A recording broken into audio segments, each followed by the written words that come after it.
हर जुम्मे से इतवार अपने पसंदीदा प्रोग्राम खबर से खबर को यूट्यूब चैनल पर देखने के लिए डॉन न्यूज़ के ऑफिशियल यूट्यूब चैनल पर आएं, सब्सक्राइब करें और बेल आइकन भी प्रेस करें।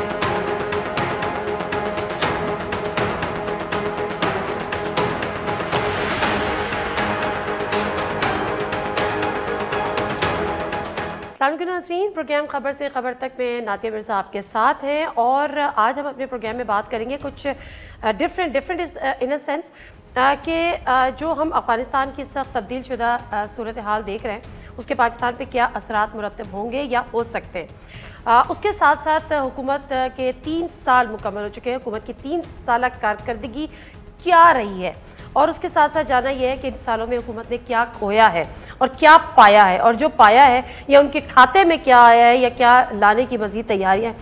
बहुत सारे इशूज़ हैं जिसमें कोविड-19 से निमटने की हिकमत अमली भी है, जिसमें माशी हालात भी हैं, जिसमें सिंध को फतह करने के दावे भी हैं और सिंध पे अगली हुकूमत बनाने की बात भी है। ये तमाम चीज़ें जिन शख्सियत से हम बात कर सकते हैं वो मेरे साथ मौजूद है federal minister for planning development and special initiative Asad Umar साहब। अस्सलाम वालेकुम असद उमर साहब। जी वालेकुम सलाम। असद उमर साहब, पहले तो बहुत शुक्रिया आपके टाइम का। आई नो कि आपका बिजी शेड्यूल था बट फिर भी आपने रिक्वेस्ट को एक्सेप्ट किया।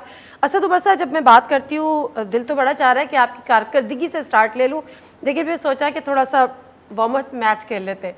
अफगानिस्तान की सूरत हाल सर, कल तक हम ये सुनते रहे थे कि मज़ीद अफगान महाजरीन को हम मुतहम्मिल ही नहीं हो सकते, माशी हालात भी, दीगर इशूज़ भी, नेशनल सिक्योरिटी के मामलात भी। आज खबरें आ रही हैं कि 5 से 7 लाख का हमने इंतज़ाम कर लिया है, तो ये एक और यू टर्न है या वाकई इंतज़ाम कर लिया है? इजाज़त दे देंगे, मुतहम्मिल हो सकेंगे? नहीं नादिया, ये तो मेरे लिए खबर है मुझे इस बारे में कुछ नहीं पता है कि हमने 5 से 7 लाख लोगों का इंतज़ाम कर लिया है। 5 से 7 लाख लोगों का इंतज़ाम करना कोई इतना आसान काम नहीं होता, तो मुझे नहीं पता कि इसकी सोर्स क्या है, कॉन्टेक्स्ट क्या है इसका। हाँ, एक शुरू में जिस वक़्त एक सूरत हाल बन रही थी, जिस वक़्त गैर यकीनी की सूरत हाल थी और यह नहीं पता था कि किस तरीके से अमेरिकन विड्रॉल का असर होगा और ख़ास तौर पे ख़तरा ये था कि एक सिविल वॉर की कैफियत वहाँ पर पैदा हो जाएगी और एक जंग छिड़ी भी होगी, तो उसके अंदर हमारी कोई तखमीने ये लगाए गए थे कि हो सकता है 5 से 7 लाख लोग जो हैं वो अफगानिस्तान से नकल मकानी करके पाकिस्तान आए रेफ्यूजी बन के, लेकिन कि हमने उसके 7 लाख की तैयारी कर ली, ये तो मेरे लिए आप एक खबर बता रही हैं। सर, आपने शायद फिर हो सकता है आपका दिन बहुत ज़्यादा बिजी हो तो आपकी नज़र से न्यूज़ चैनल्स ना गुजरे हों जिन पे ये खबर चल भी रही है कि शुमाली वज़ीरिस्तान ज़िला खैबर गुलाम खान बॉर्डर के करीब कैंप्स की निशानदेही की गई है कि अगर हमें ज़रूरत पड़ती है और 5 से 7 लाख अफगान महाजरीन आ जाते हैं तो हम उनको यहाँ ठहराएंगे। ये तो मुझे जो आपने जितना भी मुझे बताया उससे तो लग रहा है कि एक कंटिजेंसी प्लानिंग है कि अगर कैंप्स की ज़रूरत पड़ी तो कहाँ पर कैंप्स बनाए जाएंगे, ना कि ये कि हमने तैयारी कर ली है। ये कंटिजेंसी प्लानिंग तो ज़रूर करनी चाहिए। मैंने एनसीओसी की इजलास था, शायद जुमेरात का था या जुमे का इजलास था, जिसके अंदर मैंने वहाँ पर यही रिक्वेस्ट की थी, नहीं ये बुध के दिन था, कि अगले चंद दिन के अंदर हमें एक कंटिजेंसी प्लान बनाना चाहिए कि अगर बड़ी तादाद में वहाँ से अफगान महाजरीन आते हैं तो कोविड के पॉइंट ऑफ व्यू से हमने किस तरीके से वहाँ पर फिर हैंडल करना है, उनकी टेस्टिंग क्वारंटीनिंग वगैरह का क्या इंतजाम हो सकता है, तो कंटिजेंसी प्लान तो बनाने चाहिए। अच्छा सर, कोविड का आपने बात की, मैं ऑल्दो कि उस पर बाद में बात करना चाह रही थी, मगर ये जो बॉर्डर मैनेजमेंट की जब हमेशा बात करते हैं, शेख रशीद साहब से भी बात हुई, उन्होंने भी इसी हवाले से बात की, उसमें तमाम जो सिक्योरिटी के मामलात हैं ये तो अपनी जगह हैं, लेकिन जो कोविड का इशू है वो भी बहुत ज़्यादा सीरियस थ्रेट होगा अगर अल्लाह ना करे ये तमाम जो है वो उनका अखबार महाजरीन का रुख यहाँ पे हो जाता है, जो सिक्योरिटी के लिए थ्रेट है वो तो अपनी जगह है, इससे निपटने के लिए आपने वहाँ पर, क्योंकि पहले भी आपको याद है जब कोविड पाकिस्तान में एंटर हुआ था बॉर्डर्स के थ्रू, उस वक्त आप लोग का ज़रा आप उस वक्त नहीं यकीनन देख रहे होंगे, लेकिन जिस तरह से इन्फ्लेक्ट हुआ, फिर लोग यहाँ पर आए, यहाँ पर फैलाया बॉर्डर्स के थ्रू, अब यहाँ पर रोकथाम के लिए आप क्या इक़दाम करेंगे, मेक श्योर कैसे करेंगे? अच्छा, मैं तो नहीं उस वक्त इन्वॉल्व था, लेकिन वो लोग जिसको हैंडल कर रहे थे उनके डिफेंस में मैं हर एक से ये पूछता हूँ कि अच्छा पाकिस्तान में तो ईरान से आए थे और वहाँ पे बॉर्डर बड़ी अच्छी तरीके से मैनेज नहीं किया, ये बाकी दुनिया के 200 मुल्कों में जो कोरोना फैल गया तो उसकी क्या वजह बनी?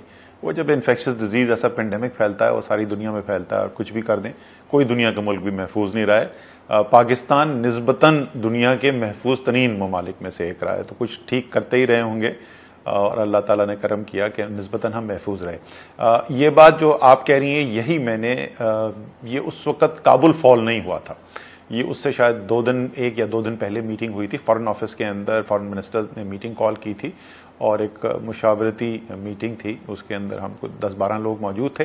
तो मैंने यही पॉइंट रेज किया था कि हम जो अपना बयानिया इस वक्त दुनिया के अंदर पेश कर रहे हैं कि हम मुतहम्मिल नहीं हो सकते बड़ी तादाद में यहाँ पर मुहाजिरीन आए, उसके अंदर हमें इस बात को भी शामिल करना चाहिए कि कोरोना के क्या हालात हैं। और इस वक्त आपको पता है कोरोना अफगानिस्तान में बहुत शिद्दत से फैला हुआ है और वहां पर भी ये जो भारतीय वेरिएंट जो है उसकी वजह से बहुत बड़ी तबाही आई है।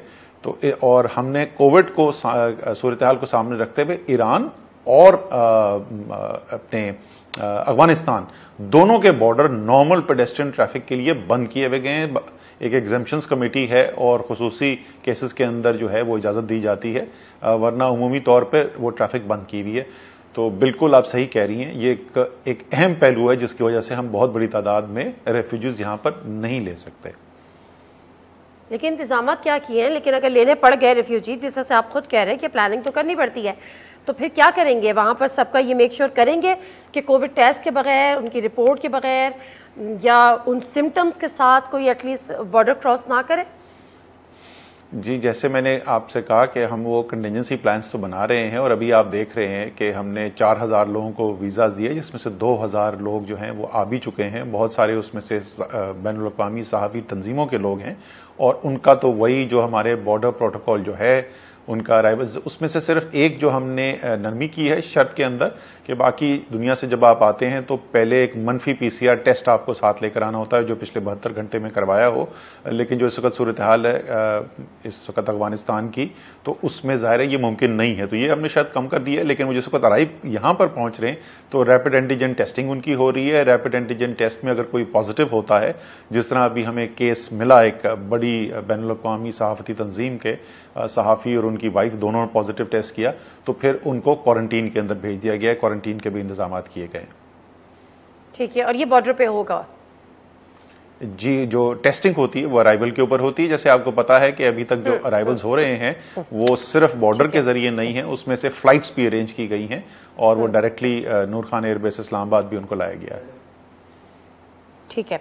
अच्छा असद उमर साहब, मैं जो अफगानिस्तान की सिचुएशन थी उस पर बहुत डीप नहीं इस वक्त जा रही है क्योंकि ज़ाहिर सतह बदलते, सिर्फ मुझे मुख्तसरन ये बता दें कि इससे पहले कि मैं दूसरे टॉपिक पर स्विच करूँ कि अफ़गानिस्तान की नई हुकूमत या जो तब्दील शुदा हुकूमत होगी उसको तस्लीम करने के लिए 1, 2, 3 पाकिस्तान की शराइत। देखिए, हम पाकिस्तान की शराइत तो मैं नहीं कहूँगा, पाकिस्तान की ख्वाहिश जो हमने बार बार दोहराई है वो ज़रूर मैं कह सकता हूँ, और वो ये है कि ऐसी हुकूमत हो जिसके ऊपर अफगानिस्तान के जो बड़े अवाम का हिस्सा है उसका एतमाद हासिल हो। ज़ाहिर है कोई इलेक्शन तो हो नहीं सकता अभी फौरी तौर पर, लेकिन हमें ये भी पता है कि कौन सी नुमाइंदा तंजीमें हैं या ग्रोह हैं। एक कबायली सोसाइटी है अफगानिस्तान, तो उसके अंदर एक नेचुरल एक स्ट्रक्चर मौजूद है और वो अगर सब लोग जो पहले आपस में जिनका तसादुम भी रहा है, बड़ी शिद्दत से लड़ाई भी हुई जिनकी, लेकिन उम्मीद अफजा बात है कि इस वक्त हौसला अफजा बात यह है कि उनकी बातचीत भी चल रही है। हमारी ख्वाहिश तो यह है कि ऐसी ही एक इंक्लूसिव हुकूमत अफगानिस्तान के अंदर आए। जाहिर है फैसला हम करने वाले नहीं है और ना किसी और को दुनिया के बाहर से करना चाहिए, ये फैसला अफगानिस्तान वालों को करना चाहिए। और जहां तक रिकग्निशन की बात है तो हमारी कोशिश ये है कि कोऑर्डिनेशन में काम किया जाए और जो खत्ते के अंदर दूसरे ममालिक हैं जिनका अफगानिस्तान से बराह रास्त असर अंदाज भी जो होते हैं और जिनका इंटरेस्ट भी है और हमारे ख्याल में जो मस्बत किरदार अदा कर रहे हैं इस वक्त, उनको साथ लेकर चला जाए और ये फैसला जो है बजाय के अलग अलग ममालिक करें, ये मिलकर कम से कम वो जो बराह रास्त असर अंदाज हो रहे हैं वो मिलकर ये फैसला करें।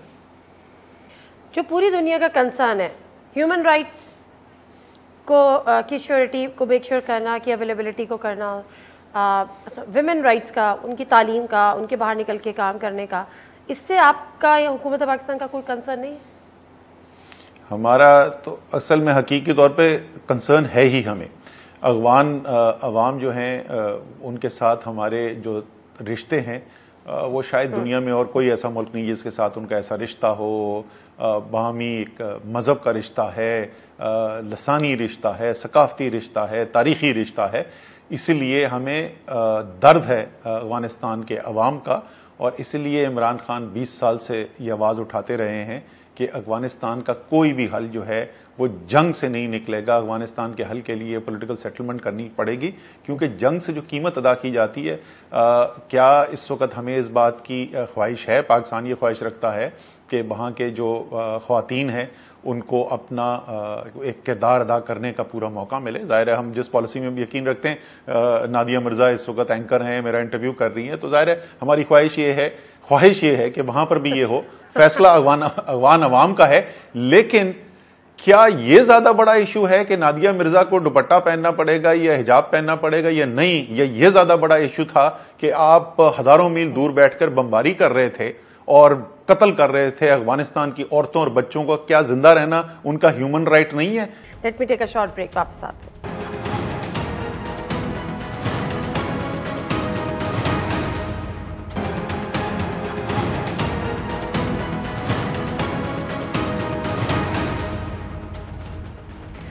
जी नज़ीर, प्रोग्राम खबर में एक दफ़ा फिर आपको खुशामदीद कहते हैं। असद उमर साहब से बात हो रही थी, पीटीआई के 3 साल जो कारकर्दगी है उस पर बात हो रही थी, तो पीटीआई के अनरेडिस प्लान का भी जिक्र आया। असद उमर साहब, फाटा को खैबर पख्तूनख्वा में जम कर देंगे, वो आपसे पहले हो गया। फाटा में जो रोज़गार के मौके पैदा किए जाएंगे अभी तक नहीं हुआ, रो रहे हैं, परेशान हैं वहाँ पर लोग। बलूचिस्तान में नाराज़ लोगों को मना के कौमी धारे में लाएंगे, भारत एनडीएस के भटकाए अफराद को पहाड़ों से नीचे लाएंगे। आपके अपने अलाइज के अंदर, इत्तेहादियों के अंदर फूट पड़ गई। सरफराज बुगटी साहब शदीद इस पर नाराज थे। जनूबी पाकिस्तान को अलग सूबा बनाएंगे, कुछ ना कुछ तैयारी की होगी, लेकिन 3 साल में कोई ठोस इक़दाम सामने नहीं आए। मेरा ख्याल है बल्दियाती निज़ाम की बेहतरी, यहाँ तो बल्दियाती निज़ाम ही नहीं है। हुकूक नस्वा के इक़दाम, हुकूक नस्वा तो छोड़े, इससे तो इज़्ज़त नस्वा इस पाकिस्तान में महफूज नहीं है। तो ज़रा इस तक बात कर ले, फिर बाकी आगे करते हैं। अच्छा, आपने कोई 5 चीजें बोल दी, होगा ये कि मुझे सारी 5 याद नहीं रहेंगी, तो मेरी आपसे रिक्वेस्ट ये है कि क्योंकि आपने ये बात की, अब 5 एक एक करके रिपीट करें, मैं एक एक का जवाब देता हूँ। मुझे बताइए पहला क्या था? ओके, बलूचिस्तान में नाराज लोगों को मना के कौमी धारे में वापस लाएंगे। 3 साल में क्या किया? इस वक्त आप बलूचिस्तान चले जाएं और ग्राउंड पे जाके किसी बलूचिस्तान के शख्स से पूछ दें कि क्या जो इस वक्त ग्राउंड पे सूरत हाल आपको नजर आती है अमन आमा की और तरक्याती कामों की, क्या आपको पिछले 20 साल में ये नजर आई थी या नहीं? बलूचिस्तान की तारीख का सबसे बड़ा तरक्याती पैकेज इमरान खान हुकूमत ने मुकम्मल किया, मंजूर किया और उसके ऊपर अमल दरामद शुरू किया। और ये कौन से अजला हैं? ये वो 9 अजला हैं जहां पर सबसे ज्यादा गुर्बत और अफलास भी है और जहां से सबसे ज्यादा दहशतगर्दी भी जन्म पाकिस्तान में लेती रही है। अकबर बुगटी का अपना पोता जो है इस वक्त पाकिस्तान की काबीना का मेंबर है, इमरान खान की काबीना का मेंबर है और अनाउंस पॉलिसी उनको मैंडेट दिया गया है कि वो लीड करेंगे कि बाकी जो लोग नाराज बाहर बैठे हुए हैं उनके साथ किस तरीके से बातचीत करके उनको मनाना है। सरफराज बुगटी भी इस वक्त एलआई हैं और इस वक्त शाहजहान बुगटी भी एलआई हैं। की शदीद तहफ़्फ़ुज़ात थे। अच्छा, मुझे ये बताइए कि सरफराज, मुझे नादिया सवाल, मासूमाना सवाल, सरफराज बुगटी इस वक्त इस कोalition का जो इमरान खान जिसके वजीर आजम है उसका हिस्सा हैं या नहीं है? सिर्फ ये बता दीजिए। इमरान खान साहब ने नाराज बलोचों से बातचीत करने का एक ऐलान किया। सरफराज बुगटी साहब ने मेरे प्रोग्राम में शदीद तहफ़्फ़ुज़ात का इजहार किया। उसके बाद इमरान खान साहब से उसकी मुलाकात हुई और फिर बयान सारे खत्म। मैं बिल्कुल भाई तो मैं बोल रहा हूं ना कि आप सरफराज बुगटी के एक बयान की बात करिए तो उनको तनकीद हो सकती है किसी फैसले के ऊपर। मैं इस वक्त ऑन एयर नहीं जाऊंगा, आपको भी पता है कि उनको क्यों तहफ़्फ़ुज़ात थे इस फैसले के ऊपर, क्या पहलू था इस फैसले का जिसके ऊपर उनको तहफ़्फ़ुज़ात थे, यह आपको बहुत अच्छी तरीके से पता है। मैं नहीं उसको ऑन एयर कहना चाहता। बॉटम लाइन में आपसे ये पूछ रहा हूं, क्या इस वक्त सरफराज बुगटी और शाहजैन बुगटी दोनों इस रूलिंग इत्तेहाद का हिस्सा हैं या नहीं है? क्या ये इमरान खान की एक अचीवमेंट है बलोचों? जी, फिर डेवलपमेंट क्या है एजेंडे पर, ये क्वेश्चन है। मैंने आपको यही तो बताया आपको पाकिस्तान। अच्छा चले, मैंने आपको ये बताया कि बलूचिस्तान की तारीख का सबसे बड़ा तरक्याती पैकेज जो है वो इमरान खान की हुकूमत ने पिछले साल मुकम्मल किया। मैं बलूचिस्तान की तरक्की की बात नहीं कर रही थी, माजरत के साथ मैं बात करी थी नाराज बलोचों को कौमी। अच्छा, मुझे वही तो मैं पूछ रहा हूं ना नादिया, मैंने तो आपसे यही सवाल पूछा था कि उसका इजहार कैसे होगा। क्या उसका इजहार यह होगा कि वो बलोच लोग जो सेपरेटिस्ट, जो सबसे ज्यादा जिनके नाम आते हैं, जो फॉरेन एजेंसीज के पेरोल पे हैं, जिनके रॉ से ताने बाने मिलते हैं, वो पाकिस्तान के बारे में अच्छी बात करें, या ये कि बलोचिस्तान के अवाम, आपको पता है ये वो मुल्क आज से चंद साल पहले हालत थी पाकिस्तान का झंडा लहराते हुए लोग डरते थे। आज 14 अगस्त किस तरीके से मनाई गई है। आप बलूचिस्तान में, वही तो बोल रहा हूं, आप जाएं तो, मैं तो बार बार गया हूं बलूचिस्तान, जरा मेरे साथ चलें और बलूचिस्तान में देखें जाके कि इस वक्त एक आम बलोच, असल टेस्ट इस बात का कि क्या बलोच नाराज हैं या नहीं है, वो उन फरारियों से नहीं होगा, वो उनसे होगा कि आम बलोच क्या कहता है। और आम बलोच इस वक्त कौमी धारे का हिस्सा है और भरपूर तरीके से शिरकत कर रहा है। असद उमर साहब, पूरा प्रोग्राम बलूचिस्तान पे हो जाएगा। आम बलोच तो कल भी था, आम बलोच आज भी है, बात तो नाराज बलोचों की हो रही है।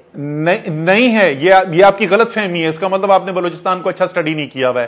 एक आम बलोच नाराज हुआ, एक आम बलोच नाराज हुआ था पाकिस्तान से ही तो मैं कह रहा हूं। क्वेटा के अंदर झंडा पाकिस्तान को ऊपर लहराते हुए कौमी तराना जो है ऑन एयर करते हुए लोग घबराते थे।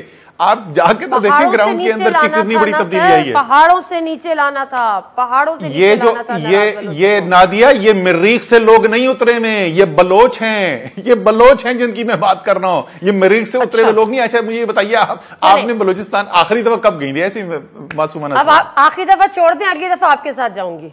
हाँ जरा चलिएगा, आपको खुद पता चल जाएगा जमीन पे बलोच किस तरह पाकिस्तान के साथ आज खड़े में, आपको पता चल जाएगा। बल्दियाती निजाम की बेहतरी, बल्दियाती निजाम ही नहीं है। बल्दियाती निजाम की बेहतरी के अंदर पेशरफ नहीं हुई, बिल्कुल ठीक है। और बताइए, हुकूक निस्वा, हुकूक तो छोड़िए, इज्जत ही नहीं है।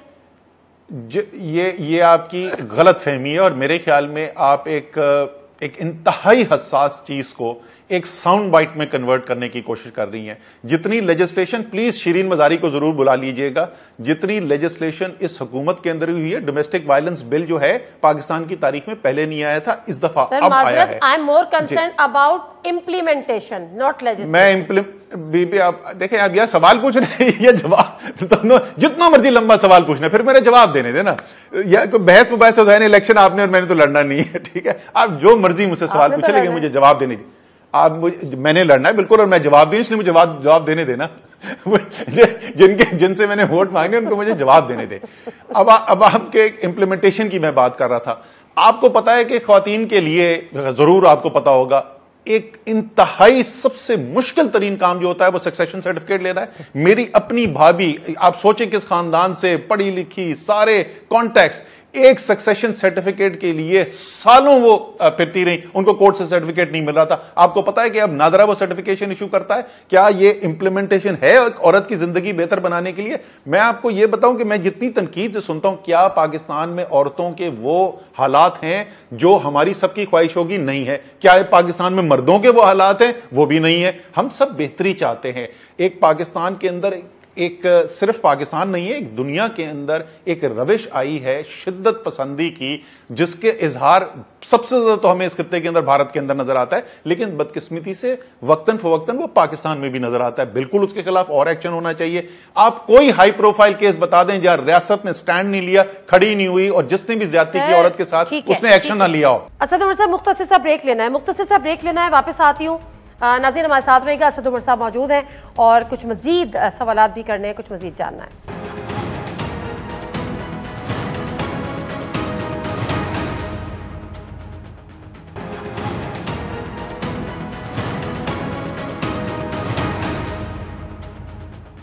चलते रिक्शे में एक ओबाश नौजवान आता है, उस लड़की को छेड़ के चला जाता है। मीनारे पाकिस्तान में लड़की के साथ क्या कुछ हो जाता है, बुजदार साहब बाद में नोटिस ले लेते हैं। पुलिस रिफॉर्म्स नहीं, नोटिस नहीं लिया ना, मैं वही तो बोल रहा हूं आपको, इसलिए तो रोक रहा हूं। नोटिस नहीं लिया, घंटों के अंदर, महीनों के अंदर नहीं, हफ्तों के अंदर नहीं, घंटों के अंदर 24 लोग जो है उनको हथकड़ी लग चुकी थी, पुलिस ऑफिसर्स मुअत्तल हो चुके थे। सजा देना जो है वो हुकूमत का कंट्रोल नहीं है। जरा सा ये तो आप जाहिर है मुझसे बेहतर समझती हैं इस निजाम को। सर, ये लॉलेसनेस बढ़ कैसे गई 3 सालों में? इतना ये करेज कहां से आ गई?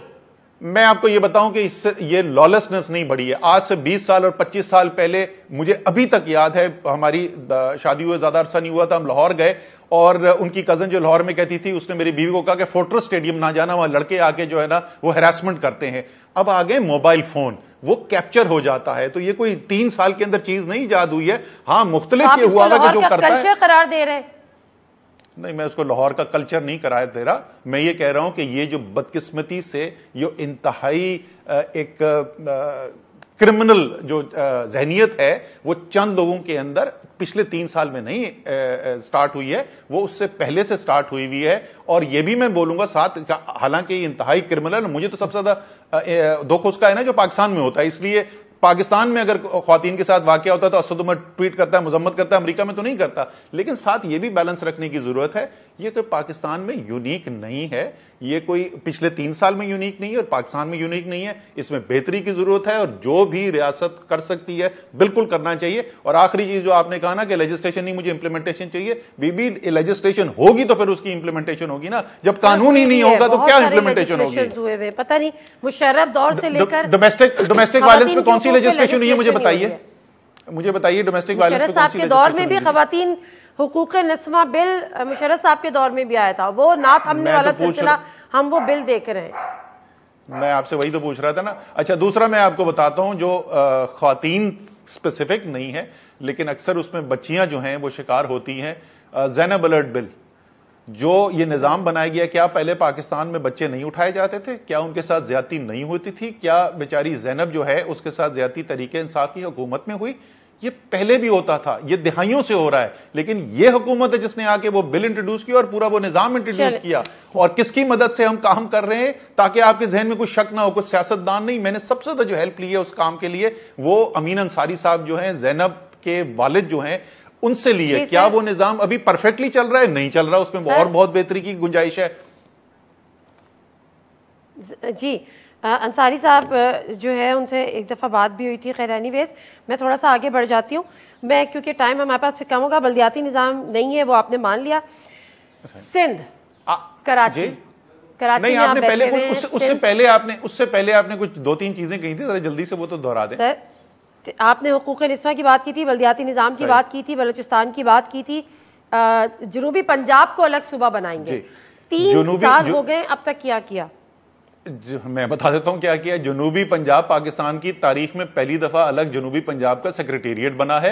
भावलपुर के अंदर भी दफातर ने काम करना शुरू कर दिया है, मुल्तान के अंदर भी काम करना शुरू कर दिया है। और जो सारी ताकत मरकूज लाहौर में होती थी, वो ताकत का एक हिस्सा जो है वो ऑलरेडी जनूबी पंजाब ट्रांसफर कर दिया गया है।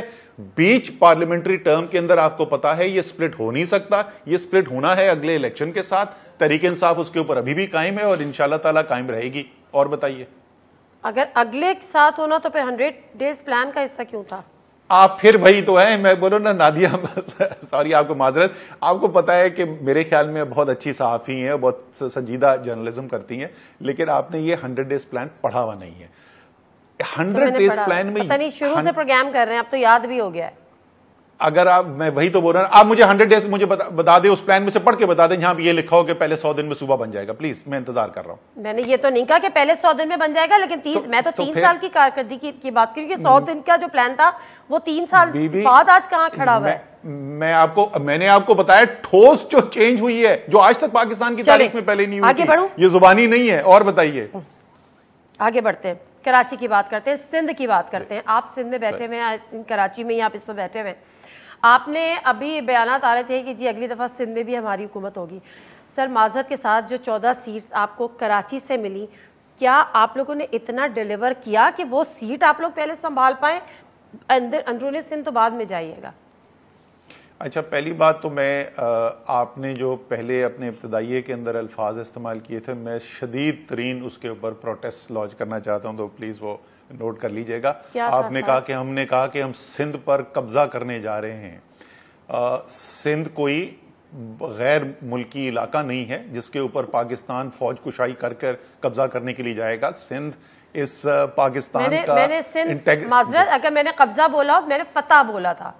हो सकता है मैं कब्जा निकला हो, लेकिन मैं फतह बोलना चाह रही हूं। वो फतह वो ऐसे लगता है कि जैसे फतह बोला था, लेकिन हो सकता है हाँ। जी फतह ही बोला होगा। वो ऐसे लगता है कि वो फौज कुशाई करने के लिए जा रहे हैं। सिंध जो है पहली असेंबली थी जिसने पाकिस्तान के हक में करारदाद पास की। पाकिस्तान सिंध जो है वो उतना ही हिस्सा है पाकिस्तान का जितना कोई रोल है। अच्छा, मैं आपने सवाल पूछा कराची का। कराची के अंदर अभी तो हमारा काम शुरू हुआ है। अभी बड़े बड़े मंसूबे जो हैं आपको कंप्लीशन आती रहेगी, आप देखते रहेंगे। जो छोटा काम हमने शुरू किया, जिसके खिलाफ इतनी तकरीरें की सिंध के वजीर आला ने, उन्होंने एनईसी मीटिंग के अंदर शदीद तरीन प्रोटेस्ट किया कि वफाक क्यों काम कर रही है, इमरान खान गलियां क्यों मनाता है कराची की आके। मैं गलियों पे गया हूं, मैंने सेंटिमेंट चेंज होते देखा है। नादिया, आप पता नहीं कितना कांटेक्ट में इस वक्त ग्राउंड से लोगों को, वो लोग जो 4 महीने पहले 5 महीने पहले कहते थे कराची में क्यों काम नहीं हो रहा, मुझे लोगों ने बाकायदा सड़क पे रोक के मुझे शुक्रिया अदा किया। और ये बहुत छोटे काम है, अभी तो छोटे काम शुरू हुए। अभी आप देखिएगा कि जिस तरीके से वो जो प्लानिंग जिनकी हो रही थी, मनसूबाबंदी हो रही थी, अब इंप्लीमेंटेशन की स्टेज में जा रहे हैं। और सबसे बड़ा मंसूबा जो है वो तो अगले 2 महीने के अंदर इंशाल्लाह ताला आपको मुकम्मल भी नजर आएगा। जो रैपिड बस ट्रांजिट है, ग्रीन लाइन प्रोजेक्ट जो है वो पहला मुकम्मल होने जा रहा है। उसके बाद केसीआर पे काम शुरू हो रहा है। ग्रीन लाइन प्रोजेक्ट आपका नहीं था माजरत के साथ सर? ग्रीन लाइन प्रोजेक्ट जो है ये उसका नहीं होता जिसने ऐलान किए हुए हैं। ग्रीन लाइन के प्रोजेक्ट की क्या बसें ऑर्डर हुई हुई थी जिस वक्त तरीके इंसाफ की हुकूमत आई? नहीं। क्या ऑटोमेशन एंड कंट्रोल सिस्टम जो है खरीदा हुआ था, बना हुआ था? नहीं।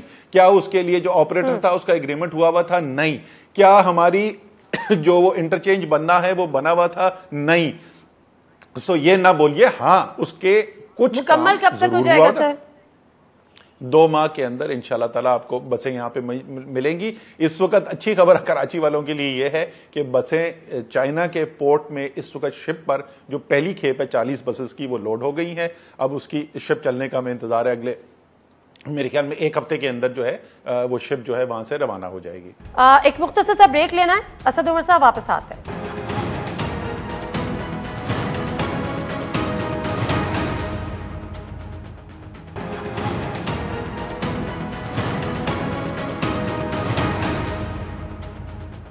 दो माह के अंदर ये जो ग्रीन लाइन प्रोजेक्ट है मुकम्मल होगा, स्टार्ट हो जाएगा। और 2 माह के अंदर ये 40 बसें एक ट्रांसपोर्ट फैसिलिटी के तौर पे कराची के अवाम को मुयस्सर होगी।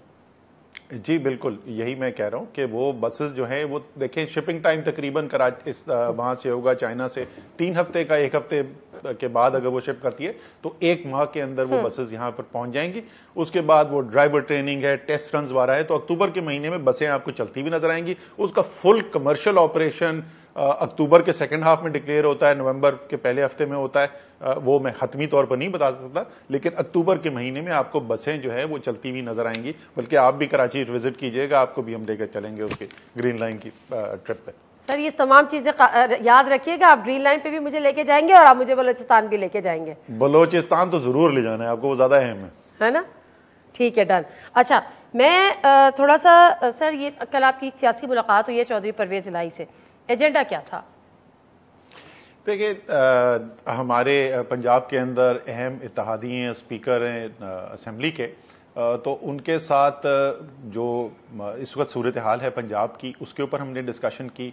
बजट के ऊपर आपने बहुत सुनी होगी चहमगोइयाँ और बड़ी स्पेकुलेशन होती थी कि बजट पास नहीं हो सकेगा पंजाब का, मुस्लिम लीग काफ जो है वो अलग हो जाएगी और पता नहीं क्या तरीन ग्रुप के साथ मिल जाएगी। वो आपने देखा कि कुछ भी नहीं हुआ। तो आगे की जो हिकमत अमली है उसमें जिस तरीके से हमने काम करना है, और एक स्पेसिफिक हमारा एक प्रोजेक्ट था उसके बारे में हम बात करने गए थे। और चौधरी साहब जो हैं उनकी जो तजुर्बा है वो पाकिस्तान में शायद पंजाब की सियासत को इतना अच्छा समझने वाला शायद और कोई भी ना हो। वो जो तजुर्बा रखते हैं उसके साथ साथ हम सीखते भी हैं। सर रिफॉर्म ठीक है, जहांगीर खान तरीन आजकल खामोश हैं। बीच में बहुत ज़्यादा थे, जब आपने बात की ना कि बजट मंजूर नहीं होने देंगे, तो वहाँ से भी एक बड़ी एक थ्रेट थी लेकिन ये सब कुछ जो सेटल किया, जो मैनेज किया, चौधरी परवेज इलाही साहब ने किया। नहीं, पहली बात तो जो आप कह रहे हैं ना थ्रेट थी, वो टीवी टॉक शोज में तो बहुत थ्रेट थी। आप उस वक्त के भी मेरे इंटरव्यूज निकाल के देख लें तो सर उनके अपने लोगों ने कहा था हम बजट पास नहीं होने देंगे। अच्छा, उनके लोगों ने पता नहीं क्या कहा था, जहांगीर तरीन ने कभी भी ये नहीं कहा था, बल्कि उनसे जब ये सवाल पूछा गया था तो उन्होंने इसका एन उलट जवाब दिया था। बट एनीवे, मीडिया में बहुत बड़ी स्पेकुलेशन थी, प्याली के अंदर एक बहुत बड़ा स्टॉर्म आया हुआ था, उसमें कोई शक नहीं। उसको सेटल करने के लिए, जैसे मैंने कहा कि मेरे ख्याल में तो ये थ्रेट कभी था ही नहीं। मैं वफाक में ज़्यादा बराह रास्त शामिल हूँ।